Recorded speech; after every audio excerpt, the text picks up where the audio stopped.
और इसके बाद गोटो ryuji सबसे बोलता है कि उन्हें अब वापस जाना होगा क्योंकि ये चेयरमैन मासुमोटो का ऑर्डर है और वो कल यहाँ वापस आएंगे हंटर्स की बॉडी को लेने। और तभी वहाँ पर बेरू आके हंटर इशिडा को मार देता है और इसके बाद गोटो ryuji अपने दूसरे पार्टनर को वहाँ से जाने को बोलता है क्योंकि अगर वो वहाँ रहा तो उसकी भी जान जा सकती है। इसके बाद हम बेरू को गोटो ryuji के सामने खड़ा देखते हैं और बेरू अपना ऑरा रिलीज कर रहा होता है और बेरू को ऑरा रिलीज होते देख गोटो ryuji को जिन्वू की याद आ जाती है और बेरू गोटो ryuji से पूछता है कि क्या तुम ही किंग हो, जिसपे गोटो ryuji सोचता है कि आखिर एक एंट बोल कैसे सकती है और वो बेरू को बोल देता है कि हाँ वही किंग है। और भाई बस यही गलती थी गोटो ryuji की जिस वजह से उसको अपनी जान गंवानी पड़ी। और भाई ये सुनते ही बेरू अपनी ऑरा को और ताकतवर कर लेता है और मानो हम सोलो लेवलिंग के बजाय जेजे के देख रहे हैं। ऐसा लग रहा था कि बेरू अपना डोमेन एक्सपेंशन कर रहा है। और इसके बाद हमें फिर से नेक्स्ट का सीन दिखाया जाता है जहाँ पे बहुत सारी एंट हमारे कोरिया के हंटर्स पर अटैक कर रही होती हैं और यहाँ पर हंटर चोई अपने फायर ब्लास्ट से उन सब पे फायर कर रहे होते हैं, लेकिन वो सब एंट इतनी ज्यादा थी कि उन्हें कोई फर्क नहीं पड़ रहा होता है। जिसपे हंटर बेक हंटर चोई से कहते हैं कि और जान लगा के अटैक करो और हंटर चोई कहते हैं कि बस ये उनकी लिमिट है, वो इससे ज्यादा और कुछ नहीं कर सकते।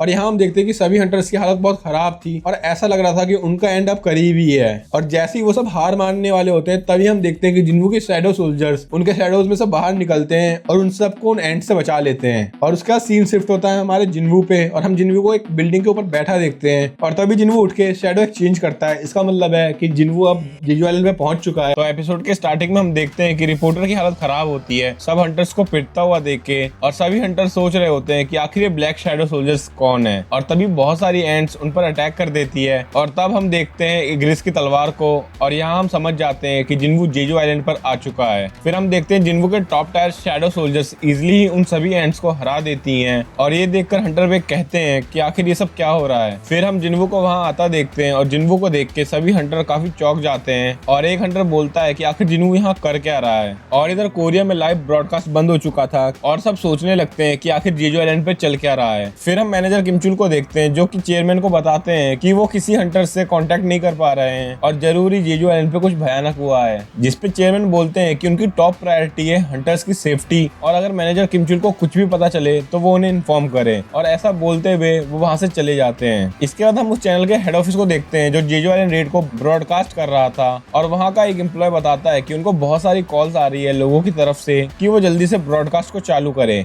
जिसपे उनका हेड बोलता है ब्रॉडकास्ट तो छोड़ो हम उन्हें कांटेक्ट भी नहीं कर पा रहे हैं। और वो सोचने लगता है कि क्या सभी हंटर्स मारे गए और वो अपने कैमरामैन से कांटेक्ट करने की कोशिश करता है। इधर हम फिर जेजू आइलैंड का सीन देखते हैं जहां पर कैमरामैन अपने सिग्नल को रिस्टोर करने की कोशिश कर रहा होता है और तभी जिन्वू के कहने पे आयरन रॉर करता है जिसके बाद सभी एंट्स को कुछ हो जाता है और फिर इग्रिस उन सबको खत्म करने लगता है और साथ ही साथ जिन्वू के बाकी शैडो सोल्जर्स भी उन पे अटैक करते हैं। और भाई किसी भी हंटर को ये समझ नहीं आ रहा होता है कि आखिर यहाँ चल क्या रहा है और ये सब कौन है और जिन्वू यहाँ कैसे आया। और हंटर बेक जिन्वू से पूछते हैं कि वो यहाँ कैसे और कब आया, जिसपे जिन्वू कहता है कि वो ये सब बात बाद में एक्सप्लेन कर देगा और वो उन्हें ठीक करने के लिए अपना हीलिंग पोशन निकालता है और उन सबको पीने के लिए बोलता है। जिसपे हंटर माँ जिन्वू से उस पोशन के बारे में पूछते हैं और जिन्वू उन्हें मुंह खोलने के लिए बोलता है और हीलिंग पोशन पीते ही हंटर माँ पहले की तरह बिल्कुल ठीक हो जाते हैं और ये देखकर वहाँ खड़े सभी हंटर्स काफी चौंक जाते हैं। जिसके बाद वो सब भी उस पोशन को पी के हील हो जाते हैं और फिर जिन्वू हंटर चा को भी वो पोशन पिलाता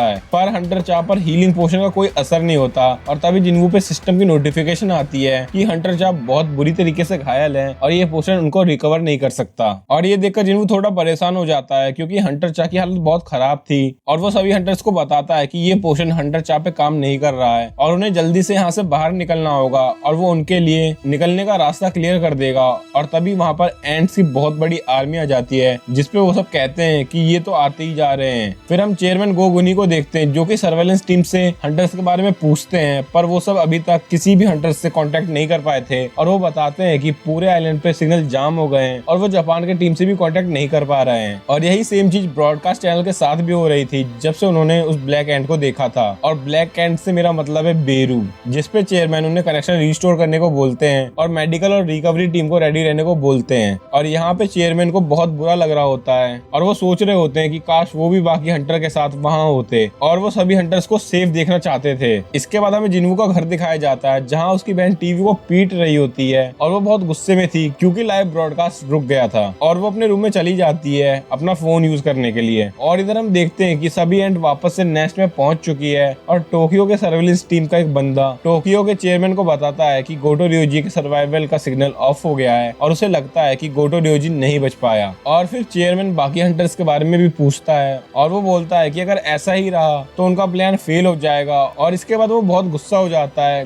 गोटो के ना बच पाने से और वो भी सोचने लगता है कि आखिर जेजू आइलैंड पे चल क्या रहा है। और इधर जेजू आइलैंड पे जिन्वू के शैडो सोल्जर्स इजिली सभी एंट्स को हरा रहे होते हैं और भाई ये सभी हंटर्स अभी तक हैरान रहते हैं जिन्वू की पावर से। और जिन्वू उन सबसे कहता है कि उन्हें यहाँ से जल्दी से निकलना चाहिए और वो सभी हंटर्स को टस्क के पीछे जाने को बोलता है और कहता है कि अगर कोई एंट्स गलती से उन तक पहुंच जाती है तो वो खुद ही उस एंट से निपट ले। और इसके बाद जिन्वू उन एंट्स की शैडो को एक्सट्रैक्ट करने के लिए जाता है पर तभी उसे किसी स्ट्रॉन्ग बीइंग की प्रेजेंस फील होती है, मतलब बेरू की, और वो रुक जाता है। साथ ही साथ सभी एंट्स भी बेरू के लिए रास्ता क्लियर कर देती है और बेरू को देख के हंटर वेग समझ जाते हैं कि गोटो रियोजी अब नहीं रहा। और बेरू आते ही कहता है कि बाहर कोई किंग नहीं था और क्या किंग यहाँ है। और बेरू को देख के जिन्वू भी समझ जाता है कि इसी ने गोटो रियोजी को खत्म करा है और फिर जिन्वू बेरू की तरफ जाने लगता है जिसपे बाकी हंटर उसे रोकने की कोशिश करते हैं। और जिन्वू को बेरू की तरफ जाते देख सभी हंटर्स की हालत खराब थी। फिर बेरू और जिन्वू फेस टू फेस आ जाते हैं जिसके बाद बेरू जिन्वू से पूछता है कि क्या वो किंग है और उसको जिन्वू की स्ट्रेंथ फील हो रही थी। जिसके बाद वो जिन्वू पे चिल्लाता है और जिन्वू कहता है कि भले ही तुम बोल सकते हो पर एक कीड़ा तो कीड़ा ही रहेगा। और इधर बाकी हंटर सोच रहे होते हैं कि क्या जिन्वू को बेरू से अकेले लड़ना चाहिए और तभी कैमरामैन का कनेक्शन भी रिकनेक्ट हो जाता है। और फिर हम ब्रॉडकास्टर का ऑफिस देखते हैं और उनका सीनियर उनसे लाइव ब्रॉडकास्ट को चालू करने को बोलता है। और जिन्वू को बेरू के सामने खड़ा देख जिन्वू के सब जानने वाले काफी परेशान हो जाते हैं और जिन्वू की बहन तो कुछ ज्यादा ही परेशान हो जाती है। और भाई चेयरमैन गो गुनी तो बहुत खुश हो जाते हैं जिन्वू को वहाँ देख के, जिसपे मैनेजर जिनचुल बोलता है कि आखिर जिन्वू वहाँ कैसे गया। और चेयरमैन गो गुनी कहते हैं कि उससे कोई फर्क नहीं पड़ता, उन्हें जिन्वू पे भरोसा रखना चाहिए। और फिर हम जेजू आइलैंड पे देखते हैं कि बेरू पंच बना के जिन्वू के फेस पे अटैक करता है और भाई बस यहीं से जिन्वू और बेरू की फाइट शुरू हो जाती है। और वो वीडियो तो मैं यहाँ डाल नहीं सकता पर मैं आपको एक लिंक दे दूंगा डिस्क्रिप्शन या कमेंट बॉक्स में, आप वहाँ जाके पूरी फाइट देख लेना। पर इस वीडियो को खत्म करके लाइक शेयर कमेंट करने के बाद चलो फिर वीडियो पे आते हैं। और बेरू के पंच मारने से पूरे एरिया में धूल धूल हो जाती है और हंटर बेग कहते हैं कि जिन्वू ने गलती कर दी उस एंड को अंडर एस्टिमेट करके। और फिर हम देखते हैं कि जैसे ही धूल हटती है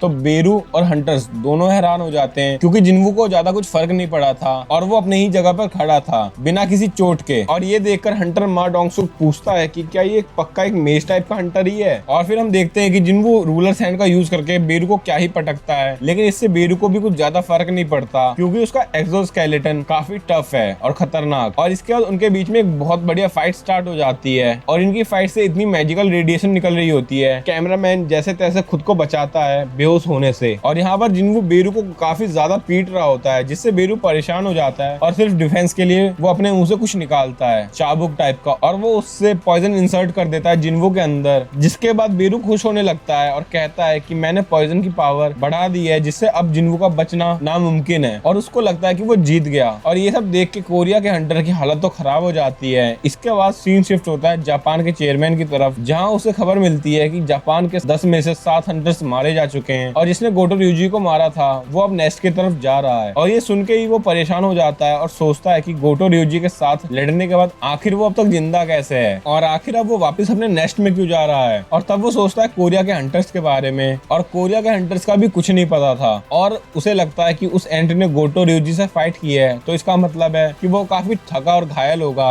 और वो उसको इजीली मार सकते हैं और क्रेडिट ले सकते हैं। जिसके बाद वो बचे हुए 3 हंटर्स को रिट्रीव करने को बोलता है और उनको सेकंड असॉल्ट टीम के साथ मिलकर अटैक करने को बोलता है। और यहाँ पे जापान का एक हंटर बेरू से बहुत घबराया हुआ होता है और वो कहता है वो सब मिलके भी बेरू को नहीं हरा सकते और उन्हें यहाँ से चले जाना चाहिए वरना वो भी मारे जाएंगे। जिसपे उसकी साथ की हंटर्स कहती है वो ऐसा नहीं कर सकते, उन्हें ऑर्डर मानने ही पड़ेंगे। और इधर हम देखते हैं कि जिन्वू बेरू का अटैक रोक लेता है और उसे बहुत जोर का पंच मारता है जिसपे हंटर जोई कहते हैं कि जिन्वू तो पॉइजन था और क्या वो ठीक है। और हंटर बेग कहते हैं कि अब वो किसी भी चीज से सरप्राइज नहीं होंगे और इधर जिन्वू बेरू से कहता है कि क्या यही था तुम्हारा स्पेशल अटैक। और यहाँ पे जिन्वू के सिस्टम ने उसे हील कर दिया था पॉइजन से। और फिर जिन्वू की नजर हंटर चाप पे जाती है और वो सोचता है कि उसे जल्दी करनी होगी। और जिन्वू की इतनी पावर को देखकर बेरू भी अपनी पावर अप करता है। और सीन इतना गर्म हो ही रहा था तो जिन्वू भी अपने डैगर्स बाहर निकाल लेता है और भाई यहाँ से इनकी एपिक फाइट स्टार्ट हो जाती है। और जिन्वू की इतनी पावर को देख के बेरू वहाँ से भागने लगता है, लेकिन जिन्वू उसको वापस नेस्ट के अंदर ले आता है। और बेरू बार बार पिटने के बाद अपनी हीलिंग एबिलिटी यूज कर ले रहा था। और इतना पिटने के बाद बेरू बाकी एंड्स को ऑर्डर देता है जिन्वू पे अटैक करने के लिए, जिसके बाद जिन्वू दोबारा से अपनी शैडो आर्मी को बाहर बुलाता है। और अब एंट आर्मी और शैडो आर्मी के बीच फाइट होने लगती है। और भाई टस्क अपने एनर्जी से इतना पावरफुल ब्लास्ट करता है कि पूरे माउंटेन में ही होल हो जाता है। और इधर बेरू अपनी आर्मी को हारता देख काफी परेशान हो जाता है और वो फिर से वहां से भागने की कोशिश करने लगता है। पर जिन्वू इस बार मजाक के मूड में नहीं था, वो यूज करता है रूलर्स अथॉरिटी और फिर अपना डैगर यूज करके वो बेरू को खत्म कर देता है। और बेरू के खत्म होते ही सभी एंट्स वहां से भागने लगती है और सभी हंटर सोचने लगते हैं कि क्या